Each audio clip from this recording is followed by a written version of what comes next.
Hi, my name's Andy Robinson, and I'm here to talk about my business and my life in drag racing, and let you know what I've been doing for the last 30 odd years.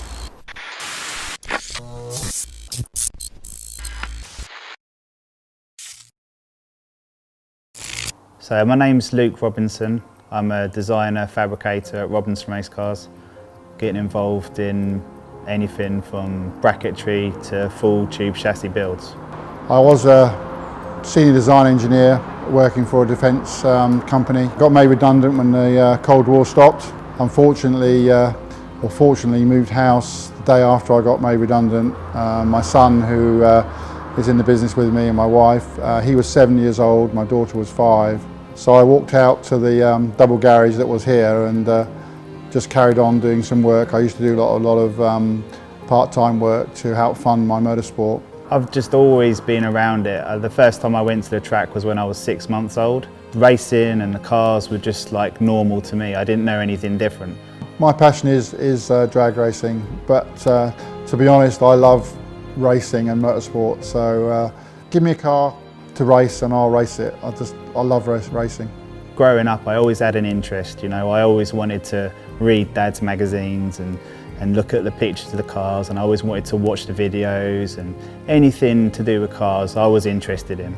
My first car that I started drag racing was a Mark II Zephyr with a Ford V8 Cleveland engine in it and a 4-speed manual transmission. I started going to Santa Pod and watching the cars and thinking, oh, my car's faster.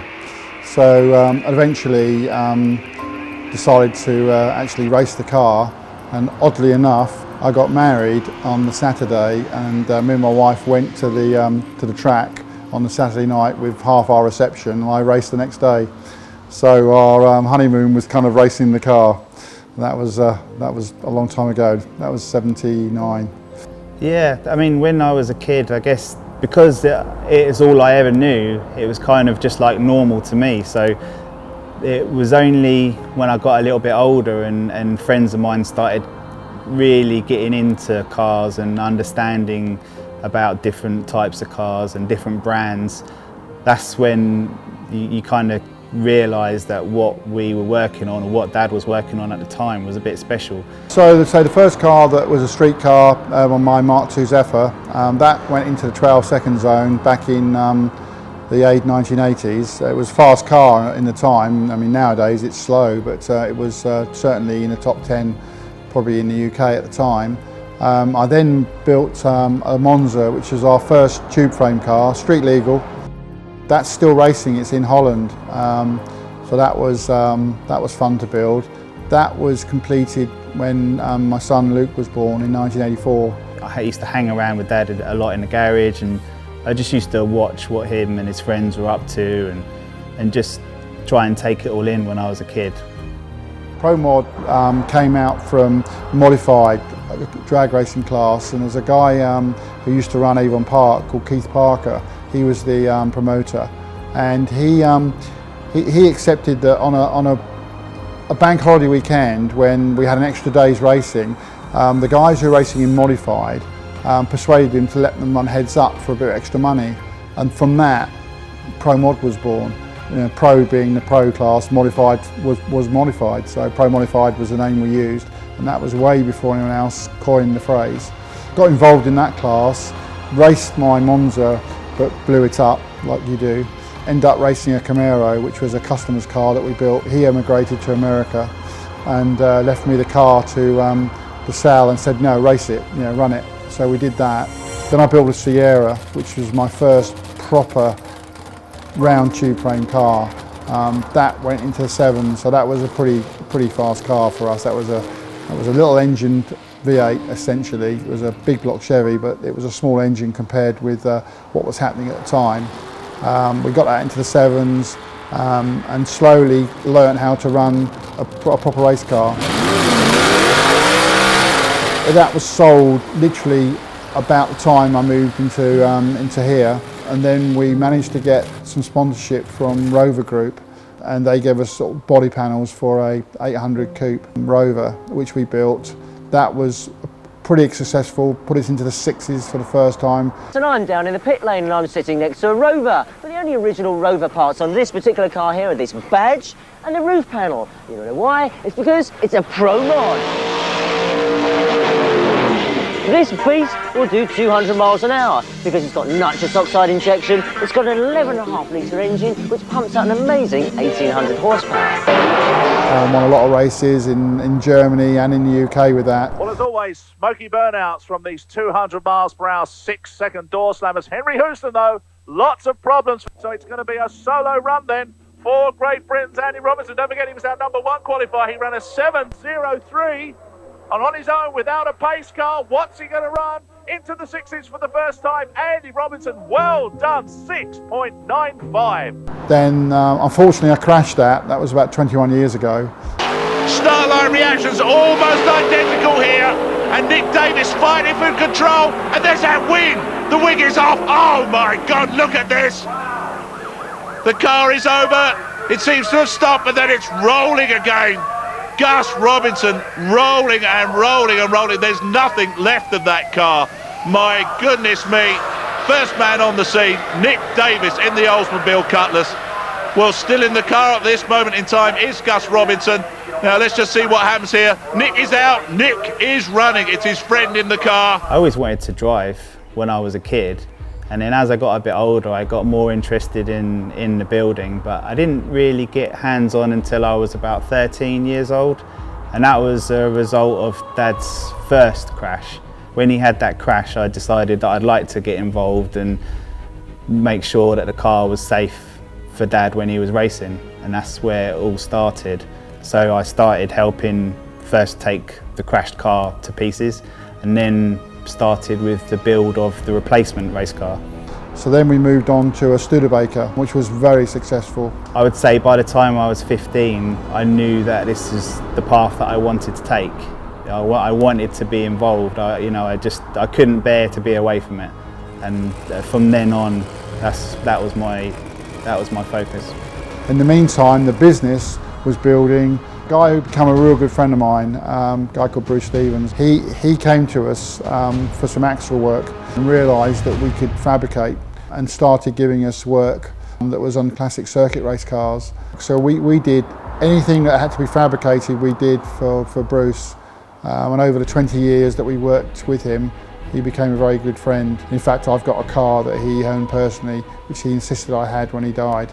I guess it was quite an easy path into it because I did start off at the bottom. My Saturday job was some fabrication, some sweeping up. It was a mixture of both.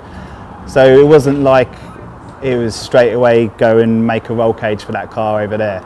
It wasn't just in the workshop. I did 8 years of higher education and an honours degree in mechanical design, so it gave me a good basis to develop those skills and try and push things forward in my own way. So from that, we then started working on a huge amount of really high-end historic cars, and we've worked on Cobras, real Cobras, E-types, lightweight E-types. One of our famous customers actually is Adrian Newey, who's one of the Formula 1 designers, one of the best F1 designers out there. He's come to us for work. We recently, probably a year and a half ago, built a full replica chassis of a Shelby Daytona for a customer. We had the real car in the shop, which I think was probably sold for, $12 million, rings a bell. We had that and basically replicated the chassis, and then it went off and had a body made for it.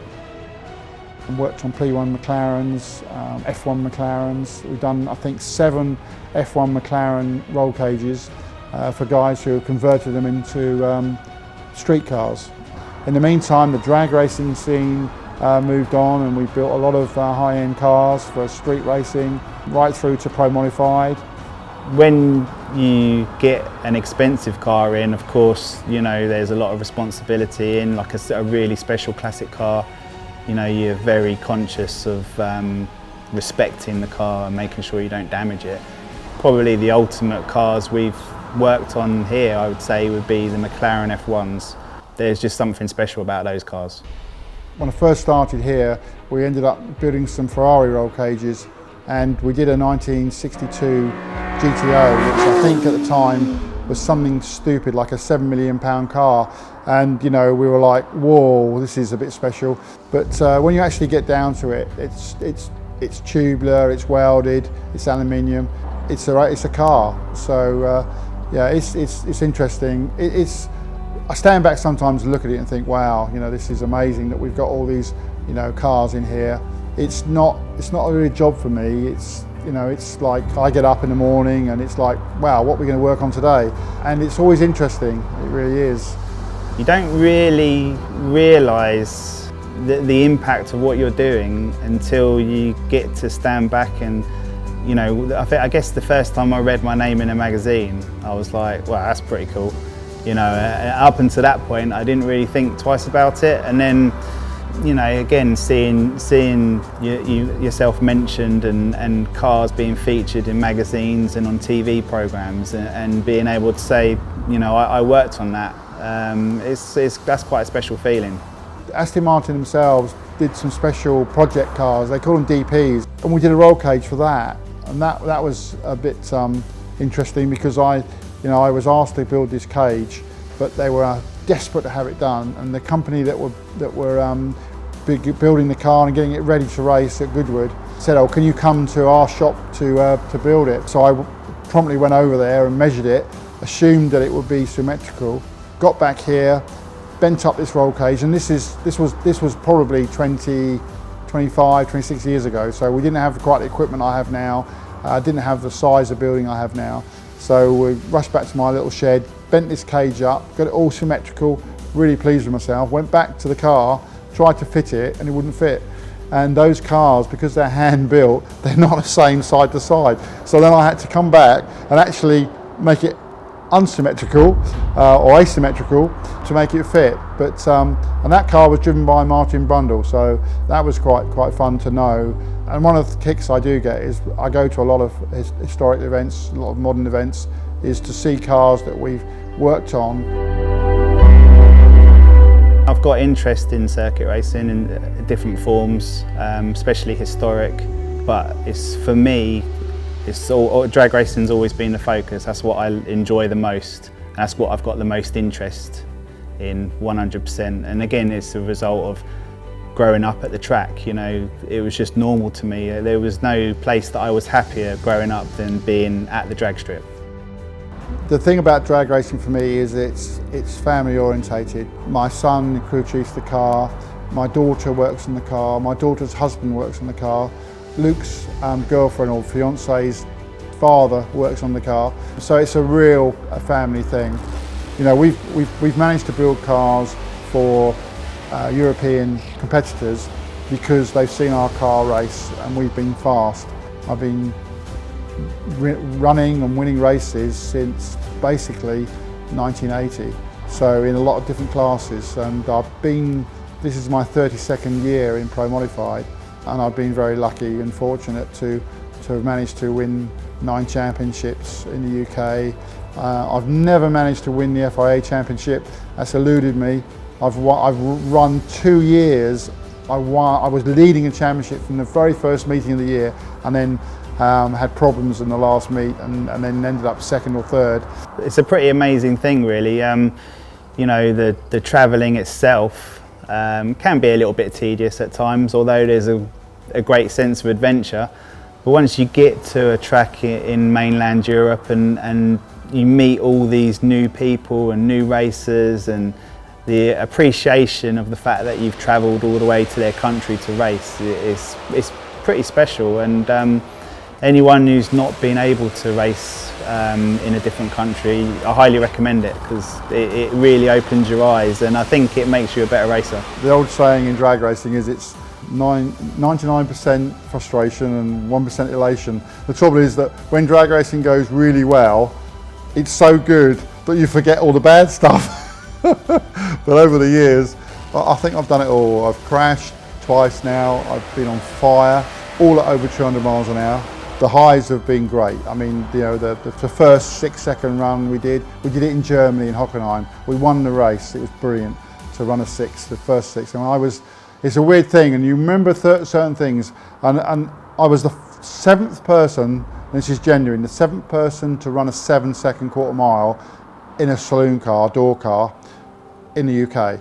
I was the 6th person to run a 6. I was the first person to run a 5. You kind of get swept up in the momentum of it all. You know, we didn't start out trying to necessarily race with the best in Europe, and you know, we just improved our racecraft, we bought better equipment, we built better equipment, and then you get to a point where you're like, wow, we're actually able to compete with the best in Europe now. And then you just literally, things start to develop at 100 miles an hour, you know. Before you know it, you're qualifying in the top half of the field, and then you might go a round or two, and in the next race you might qualify first, second or third, and then you're a real threat to the other racers, and people take you seriously, you know. Yeah, crashes. Right, they're not a lot of fun. They generally hurt your wallet, obviously can hurt you as well. My first crash was in the Rover. I'm not really superstitious, but of course, you know, we put the Rover up for sale, and then we crashed it. It's like, damn, not good. We had like an airfoil wing on the back of the car, and it was the Rover Coupe, and it came off on the semi-finals, which we won. We got it back into the pits, and we were in the final, and we looked at it, and it's like, well, the car didn't unload the car was okay, so can we bond it back on, rivet it back on, it should be okay. So, you know, pulled round to the final, ran the final, won the final, lost the wing again. I lifted, and the wing meant that because I lifted, I had no mechanical downforce from the car, and because we also didn't have any aerofoil, we didn't have any aero downforce, and basically I couldn't do anything. The car just moved to the right, put itself on its side, then on its roof, and I slid for about probably an 1/8 of a mile. It slid, and then it hit grass, and it rolled 9.5 times. That gave me a couple of big black eyes. But yeah, the thing about Pro Mod cars, when I first started Pro Mod, they were fast door cars. Now they're extremely fast door cars. And the problem is that they work really well, and when they're going well, they're easy to drive, they're not a problem. But when they go wrong really quickly, and that's the problem. When you can go 0 to 200 miles an hour in, you know, under 4 seconds, the acceleration rate is so extreme that if something goes wrong, you're in the wall. The fire we had in Finland with the Studebaker was a little bit different. Once again, no injuries, no fire in the car, burnt the car pretty badly. We fixed it. I think we missed a round of the FIA Championship because we were in Finland. I think we missed Sweden. Yeah, we missed Sweden at Mantorp, and then we were back out for Germany. Most Pro Mod people have had small crashes, scrapes, or very close instances, and some of us have crashed better than others, I guess. My last one was pretty dramatic. All we saw was the car flying through the air backwards, and then of course landing in a shower of sparks. And I think that image of that car up in the air will definitely live with me for some time. Bear in mind that the two crashes are 21 years apart, so it's not like I crash all the time. Please understand that. I don't keep crashing.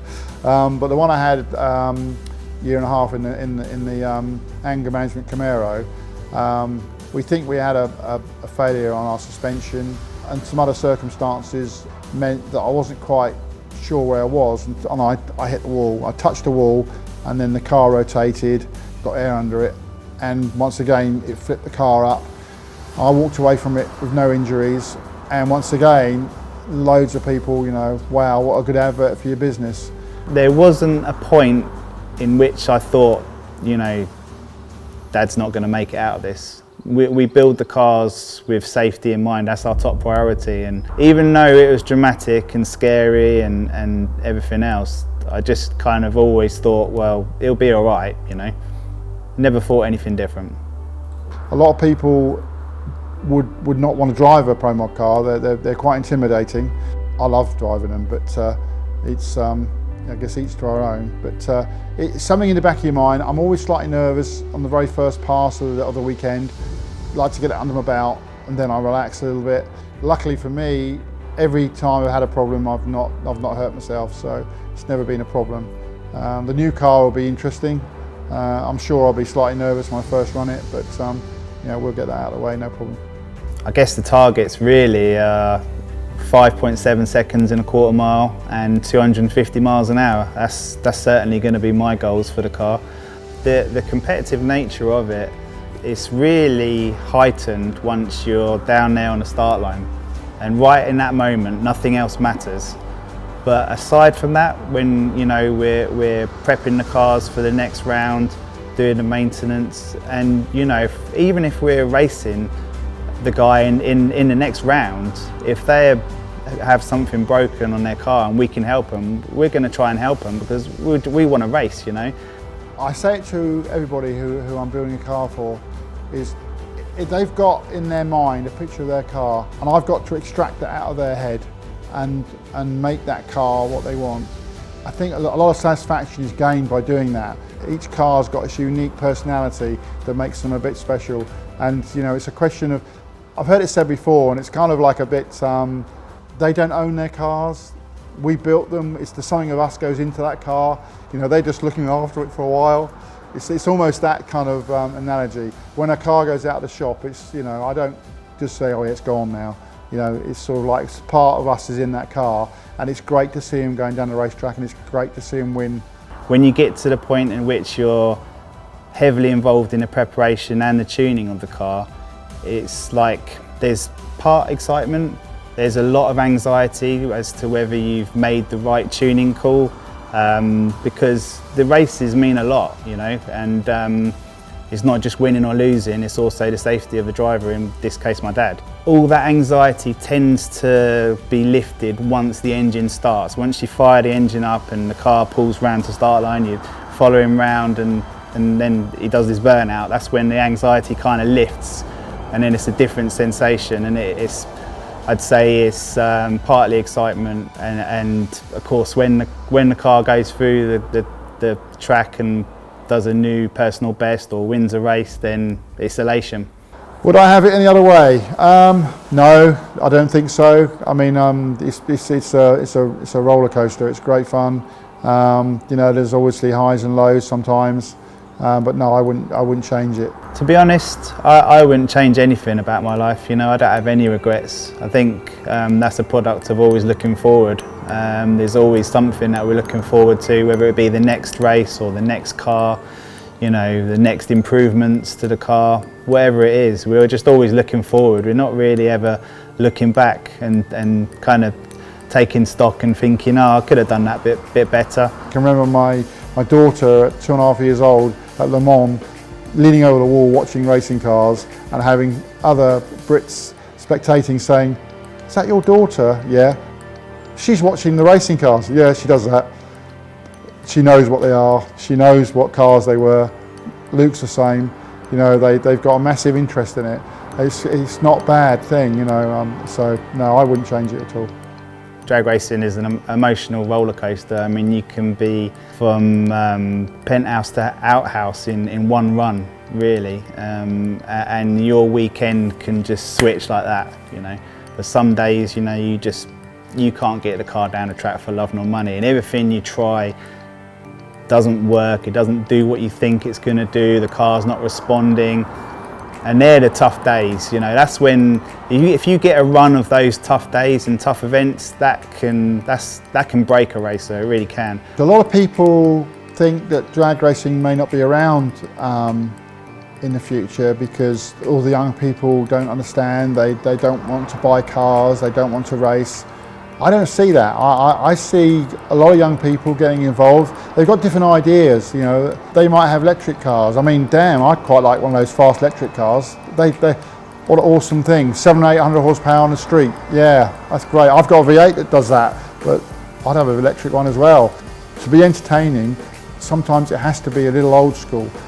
So the V8, alcohol car, they've got a place really. Where it's like, if you go back to rallying, we had the Group B cars, absolutely unbelievable to watch those cars.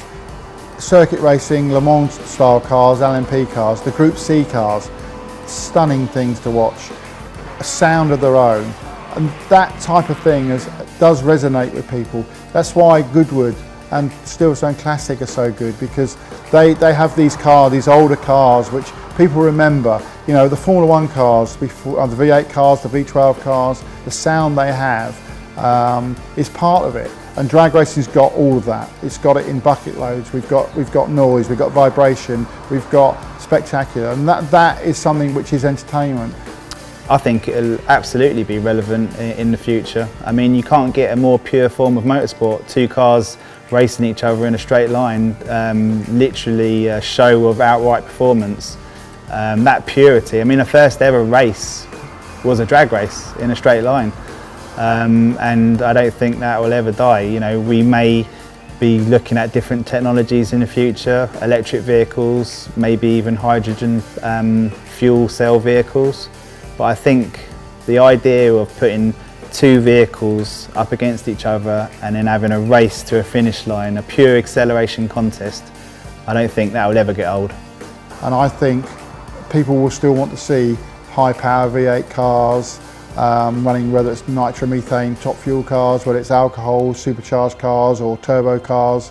They've got a place, and I think from that point of view and the number of spectators we get, yeah, we'll still be racing for a lot of years.